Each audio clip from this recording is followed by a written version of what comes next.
Welcome to today's edition of the show podcast. Technology manipulates us, exploits us, and even harms us, but we love it. We're in an abusive relationship, but we just can't break up with our gadgets. That's the warning of Made for Love, a new black comedy streaming on HBO Max. Based on the 2017 novel by Alissa Nutting, Made for Love introduces us to a world dominated by the ubiquitous phones, drones and tablets created by Byron Gogol, the very model of a laser-focused technology entrepreneur superstar. Like your Zucks and your Musks, Gogol is a singular individual whose success is driven by his personality flaws, which is a problem for his wife, pampered but unhappy Hazel, who's shocked to discover her husband has placed a tracking chip in her head. The show begins with Hazel making a break for it, before flashing back to reveal why she's running and why she married Gogol in the first place. This cut-up structure allows the show to tease out illuminating or macabre revelations, but also robs the story of momentum. The show as a whole has a stop-start feel to it, opening as a chase with absurd violence before shifting into a much lower gear with very little consequence. The other problem is that flashbacks to their early relationship struggle to sell Gogol as anything but a collection of red flags or Hazel as anything but uncomfortable in the relationship. A more linear treatment might have shown us why Hazel was seduced into Gogol's world and why she struggles to escape. There's certainly no shortage of unusual power couples in the tech sphere, as the eccentricities of the spouse match those of the tech founder. Look at Grimes and Elon Musk, for example, or WeWork founder Adam Neumann and his equally oddball wife Rebecca Newman seen in the Hulu documentary WeWork. Or the making and breaking of a $47 billion unicorn. Hazel isn't much of a stretch for Kristen Milioti, who previously played a very similar every woman caught in an abusive man's fantasies in the Black Mirror episode USS Callister, the one that looked like a Star Trek parody. That episode also starred Billy Magnussen in a supporting role, while in Made for Love he's upgraded to the role of the driven tech superstar.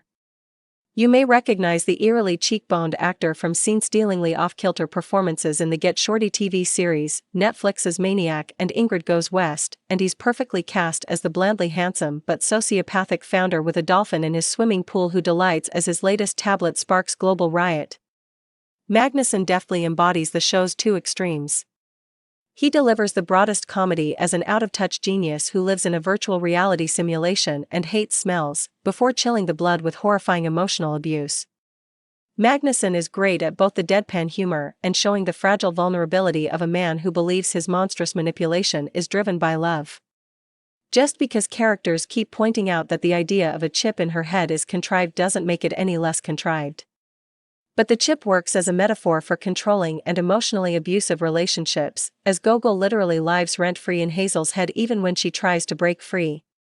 It's a dark warning of the ways technology can be used to facilitate emotional abuse and domestic violence, whether it's for stalking, controlling a spouse's life, or finding someone who's escaped a harmful relationship. The other man in Hazel's life also has his own technologically assisted idea of love based on fantasy and control. Ray Romano plays her dad, a small-town loser who play-acts a relationship with a real doll-style sex doll.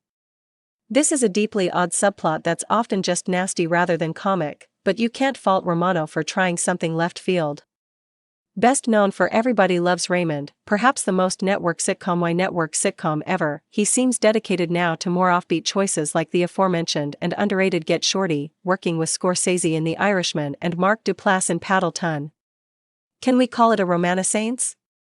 Sure, why not? Made for Love is made to be watched and probably forgotten about. Occasionally amusing and lightly thought-provoking, it joins a recent slate of snackable offbeat sci-fi shows like Soulmates, Upload, Tales from the Loop, and That Thing with Two Paul Rudds. Any number of shows feature generic tech billionaire bad guys these days, but Made for Love is one of the more direct in its examination of our relationship with our devices and, more importantly, the people who made them. We're all locked in a one-sided relationship with Mark, Jeff and Jack, and no matter how they manipulate and gaslight us, we just can't quit them.